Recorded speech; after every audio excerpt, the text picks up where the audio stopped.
Here's how to update your address with a DVLA in just a couple of minutes. And there's basically three ways that you can update your address with a DVLA based on what you need. The first way you can update your address with a DVLA is actually using SlothMove. So you can select from hundreds of organizations, DVLA, NHS, HMRC, pensions, select all the companies that you would like to update at this stage. Once you've done that, you can then also update your utilities. So at the click of a button, we can shut down or update those addresses. Then we come through to DVLA page, select whether you'd like to update your driving license or V5C. You pop your reg number in, and then that will connect to a database and bring up your car to confirm it's the right make. Once it's found that, you're then going to enter a little bit of information about yourself, come through to the confirmation page, and you'll see all the address updates that you've got there.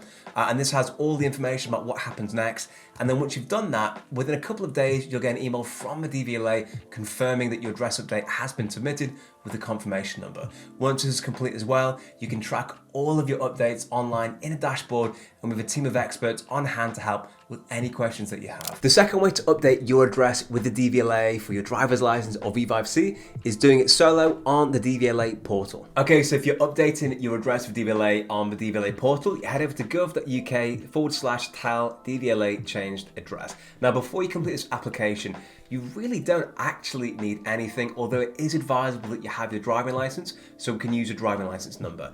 We're going to come down here and click this thing here that says change the address on your driving license. We're then going to scroll down, and it's important to call out here that if you don't update your address with the DVLA, you can be fined up to £1,000. So it's great news that you're here on this video watching a full tutorial on exactly how to do that. Okay, excellent. So the first thing we're going to do is click next on this form, give that a quick read, then click next. And then we're going to fill out some information about your title, your forename, your surname, your gender, your date of birth, and the country of birth. It's really, really important that all the information you include here is as it was described on your driving license, which is why it's great to have a copy to refer to. So I've entered that information, and we'll then head over next onto the following page. We're then going to give it our address. Once it's found our address, we're then going to click next. If it can't find your address, you can search again and try different variations. You can also add here, as it shows, supplementary information. That's usually if your house has got something on there like, oh, it's a cottage or a unique name and it just can't seem to find it. You then need to answer how long that you have lived at the property. So here we're going to say how many years that we lived at the property and click next. Oh, and if at any point during this process you need any help or support, feel free to drop us an email down below at hello@slothmove.com, and one of the team will be more than happy to help you out in how to click this application process and get your address updated with the DVLA.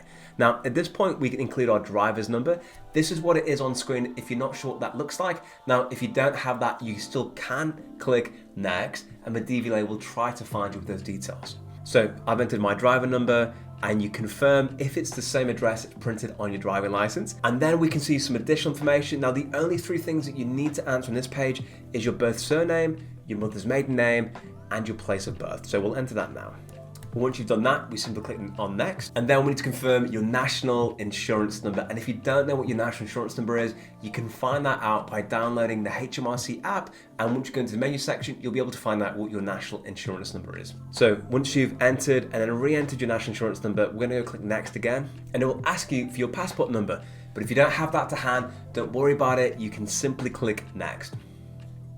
Then we get a funky little animation on screen. It says photos not available. That's no problem. We'll have a quick skim through that information. Then we're going to click next again. Now for me, this application's ended because I put the same address in twice. But for you, when you include your new address, that will then go through and complete your change of address with the DVLA. And the third way to update your address with the DVLA is actually by post. So I'll put a link down in the description below where you can check out the forms that you need to fill out and exactly where you need to send that letter to update your address with the DVLA. If you have any questions about moving home with the DVLA or updating your address with the DVLA, let us know down below in the comments, and we're very happy to help.